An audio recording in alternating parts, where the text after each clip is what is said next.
रत्नागिरी में सरकार की ओर से चलाई जाने वाली विभिन्न योजनाओं को प्रत्यक्ष में लाया जाएगा। उद्योग मंत्री उदय सामंत ने पत्रकार परिषद लेकर इसकी जानकारी दी। इनमें स्कूली छात्राओं को लेकर भी विशेष योजना है, जिसे शुरू करने वाला रत्नागिरी जिला राज्य का पहला जिला होगा।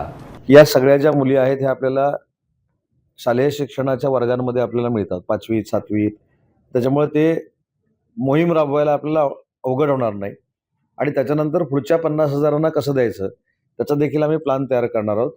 परंतु मला असं वाटतं की असा निर्णय घेणारा रत्नागिरी जिल्हा हा पहिला जिल्हा आहे आणि हे मला महत्त्वाचं सांगायचं की या सगळ्यामध्ये डीपीसीच्या सगळ्याच सहकाऱ्यांचं मला अतिशय चांगलं सहकार्य मिळालं आणि म्हणूनच हा अभिनव कार्यक्रम आपण हेल्थच्या दृष्टीने रत्नागिरीमध्ये सुरू करू शकतो। त्याच्यामध्ये 1200 रुपयाला ही लस आहे। तर पहिले 5,000 किती 50,000चा जरी टप्पा धरला तरी 6 कोटी रुपये झाले। नाही, एनआरएचएमच्या संदर्भामध्ये कालच मला ज्यावेळी ही सगळी मंडळी भेटली त्यावेळी मी त्यांच्या सगळ्या वरिष्ठ अधिकाऱ्यांना फोन केलेला आहे। काही अडचणीमुळे पगार झाले नाही असं त्यांनी सांगितलेलं आहे, परंतु पगाराची सिस्टीम ही स्टेट गव्हर्नमेंटकडनं होते, त्याच्याशी मी स्वतः चर्चा करतोय। त्याच्यातनं आपल्याला आउटपुट नक्की मिळेल। पण आजचे जे निर्णय झाले ते जिल्हा स्तरावरचे निर्णय झाले। जिल्हा स्तराच्या निधीचं जो विनियोग आहे तो कशा पद्धतीने विनियोग करायचा या संदर्भात सांगोपांग चर्चा झाली। नाही, आरोग्य नाही अजिबात नाही। आरोग्याची सुविधा सुधारत असताना जर त्याच्यातली काही यंत्रणा शिल्लक असेल तर ती ग्रामीण भागापर्यंत अजून आम्ही नेऊन पोहोचवू शकतो।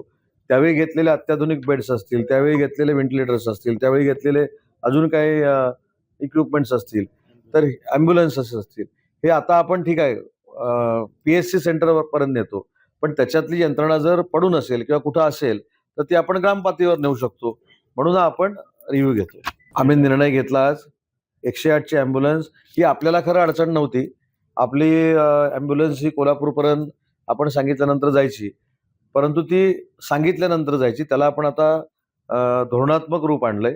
त्याच्यामुळे मंडणगडवरनं पनवेलला जरी जायचं असेल तर 108 ची गाडी आता जाऊ शकते, असे निर्देश जिल्हाधिकारी आता सगळ्या आरोग्य यंत्रणेला देणार। वाशिष्ठीसाठी मी खरं कौतुक शेखर निकम सरांचं करतो। त्यांच्या पुढाकारानं मागच्या वेळी कोट्यवधी रुपयाचा निधी आला, यावेळी देखील 7.5 कोटी रुपये आलेले आहेत। त्याचं काम नाम फाउंडेशन आणि संबंधित यंत्रणा ही काम करते। उद्या मी चिपळूणमध्ये आहे, मी देखील सरांबरोबर त्याचा आढावा घेणार आहे। नाही, काही निधी आला नव्हता परंतु आता आलेला आहे। उदाहरणार्थ चांदेराईच्या दुकानदारांना पैसे आले नव्हते, ते आता आलेले आहेत, ते आपण वाटप केलेलं आहे।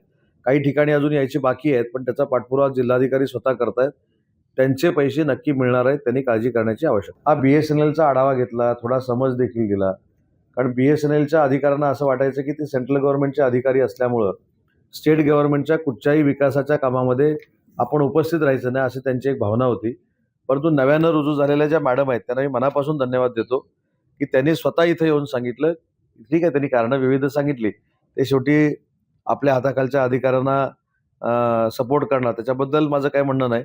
पण एक महिला अधिकारी म्हणून त्यांनी ज्या पद्धतीनं इनिशिएटिव्ह घेतलाय बीएसएनएलमध्ये, आम्ही सगळे मिळून त्यांचं मनापासून कौतुक करतो आणि त्यांनी सांगितलेल्या पद्धतीनं जर त्यांनी काम केलं तर 3 महिन्यामध्ये बीएसएनएलची कनेक्टिव्हिटी आपल्याला आवश्यक आहे तिथे पोहोचण्यामध्ये मदत होईल। बेरोजगारी दूर करण्याची चर्चा म्हणजे मुख्यमंत्री रोजगार निर्मिती योजनेतनं किती आम्ही लाभार्थी तयार केले, किती रोजगार निर्माण करून दिला।